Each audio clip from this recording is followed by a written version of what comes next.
ही नहीं, ये धीरे धीरे सिरोसिस और कैंसर का कारण बन सकती है। महानायक अमिताभ बच्चन जो खुद इस बीमारी से जूझ रहे हैं, उन्होंने इसके खिलाफ पोलियो जैसे जागरूकता अभियान चलाने की बात कही है। आज हम इस बीमारी पर करेंगे विस्तार से चर्चा, जानेंगे इससे पहले इससे क्या उपाय हैं, इसके बचने के क्या इसके संकेत हैं, इन सारी चीजों को समझेंगे एक्सपर्ट्स के जरिए। लेकिन पहले ये रिपोर्ट देखिए। Non alcoholic fatty liver disease को लेकर अमिताभ बच्चन ने कहा कि फैटी लीवर जैसी लाइफस्टाइल डिजीज से बचाव के लिए सही टाइम पर अवेयरनेस, हेल्दी ईटिंग हैबिट्स और फिजिकल एक्टिविटी को प्रमोट करना बहुत जरूरी है। उन्होंने उम्मीद जताई कि जिस तरह उन्होंने पोलियो और टीबी जैसी डिजीज पर सक्सेसफुल अवेयरनेस कैंपेन चलाए, उसी तरह फैटी लीवर डिजीज के खिलाफ भी एक स्ट्रॉन्ग मैसेज जनरेट कर पाएंगे।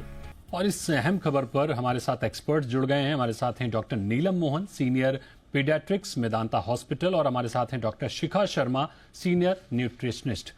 शिखा मैम और नीलम मैम, आपका बहुत स्वागत है जी बिजनेस पर। सबसे पहले तो नीलम मैम, आपसे मेरा सवाल होगा कि आखिर ये जो बीमारी है, ये जो बड़ी तेजी से भारत में फैल रही है, हालांकि एक रिसर्च हम देख रहे थे जिसमें ये कहा जा रहा है कि हर 10 में से 3 लोग इस तरह की बीमारी से जूझ रहे हैं, खुद बिग बी बीमारी से जूझ रहे हैं। ये कितनी बड़ी चिंता है हमारे लिए? ये लगातार जो NAFLD बढ़ता जा रहा है, कितनी बड़ी चिंता है हमारे लिए? तो पहले तो स्टार्ट करते हुए नमस्कार आप सबको जो देख रहे हैं, और ये बहुत अच्छा इनिशिएटिव है। मैं दिल से अमिताभ बच्चन जी जो सबके प्यारे हैं, उनको दिल और जिगर से उनको सलाम करती हूँ कि उन्होंने इसको अपना एक लिवर डिजीज को इतना महत्व दे रहे हैं, बिकॉज पूरी इंडिया में एक बहुत बड़ा चर्चा बन चुका है। और ये क्यों हो रहा है, अभी एक रीसेंट स्टडी की मैं बताती हूँ, जिसमें सर्वे पूल्ड एनालिसिस, सारी स्टडीज जो भी लिवर की आ रही थी उनको जब पूल किया तो उसमें बताया गया है कि अगर 24,000 अडल्ट को देखा गया तो 39% में फैटी लिवर था, और करीबन 3,000 बच्चों में देखा गया तो शॉकिंग अलार्मिंग फिगर था 35% फैटी लिवर इन चिल्ड्रन, जिसको आप सोच भी नहीं सकते हैं कि कैसे होगा। तो जब हम बच्चों में फैटी लिवर की बात करते हैं तो फैट नॉर्मली भी आपके और मेरे लिवर में भी रहता है, लेकिन 5 से 10% मैक्सिमम हम उसको नॉर्मल की समझ सकते हैं। बियॉन्ड 10% हम उसे फैटी लिवर कहते हैं।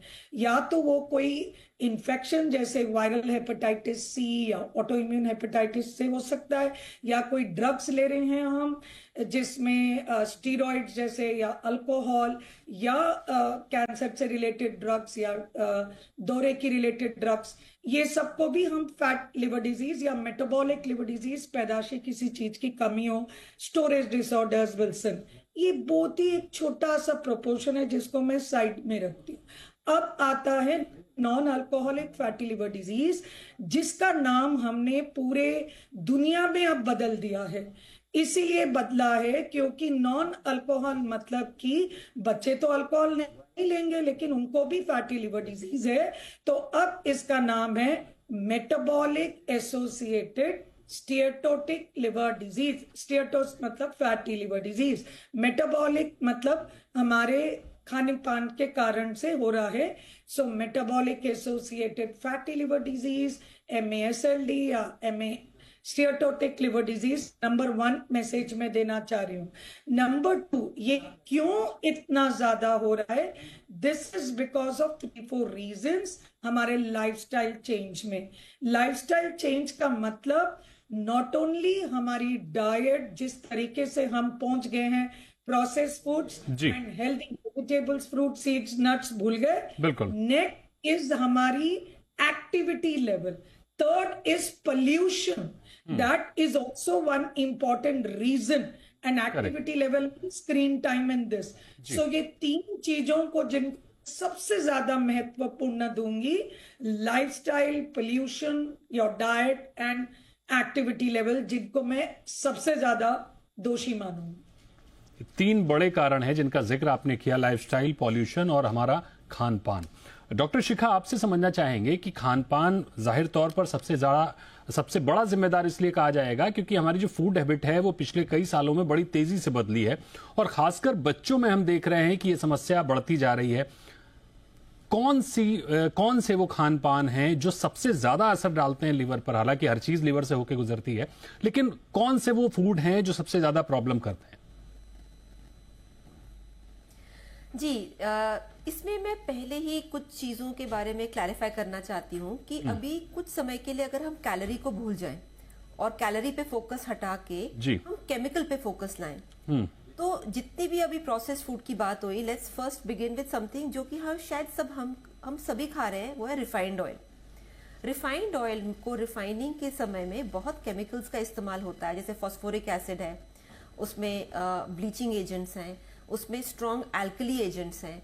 तो स्ट्रॉन्ग एल्कली और एसिड दोनों डैमेज करते हैं, ये दोनों हार्मफुल होते हैं और ये केमिकल यानी रिफाइंड ऑयल की प्रोसेसिंग में इस्तेमाल हो रहा है। अब हम ब्रेड को लेते हैं, जो आमतौर पे सुबह बच्चा स्कूल जाता है या कोई ऑफिस जाते हैं तो उनको ब्रेड का सैंडविच बनाया जाता है।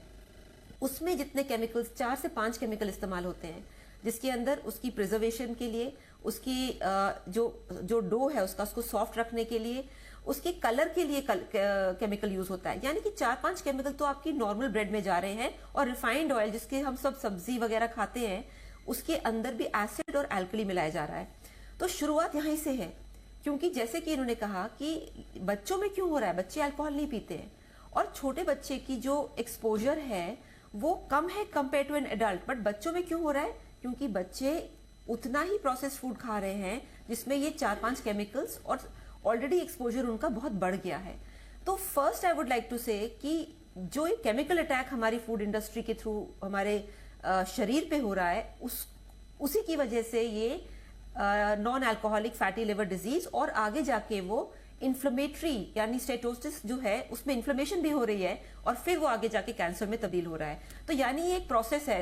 सपोज हमारा जो बेस है वो फैटी लिवर, जैसे कहा गया कि 10 में से 3 का फैटी लिवर है, अब उनका ये खाना पीना चेंज नहीं होगा, फिर वो इन्फ्लेमेटरी फैटी लिवर हो जाएगा और फिर वो कैंसरस होगा। यानी समय का ये ग्राफ चल रहा है जो आगे बढ़ेगा।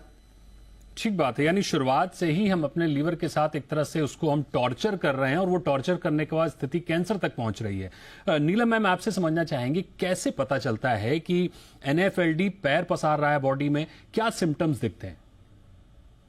राइट, नंबर 1 ये बता सकते हैं कि दैट ओवरवेट एंड ओबीस बच्चों में ये ज्यादा है। सिमिलरली अडल्ट्स में भी ओवरवेट एंड ओबीस में ज्यादा है।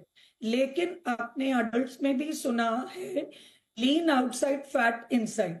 इसका मतलब ये है कि आप बाहर से थिन हो सकते हैं, लेकिन आपका जो बॉडी कॉम्पोजिशन है वो body composition instead of protein more in your body, you have fat in your body which is more in the organs. उसमें भी हो सकता है। लेकिन अगर मैं दूर से देखूं 10 लोग खड़े हैं और मैं बोलूं जिनको मुझे स्क्रीन करना है क्या, तो उसमें ओवरवेट एंड ओबेसिटी नंबर 1 है। सेकेंड इज, जब यूजुअली लिवर डिजीज की बात आती है तो नंबर 1 होता है थकान, फैटीग, जल्दी से थक जाना या आपके एनर्जी लेवल्स कम हो जाना। जब तक आपको अगर पीलिया हो या लिवर बहुत एनलार्ज्ड हो, ये थोड़े एडवांस साइन होते हैं। अर्ली साइन में पेट में हल्का सा दर्द होना, डिस्कम्फर्ट होना, this could be your early signs.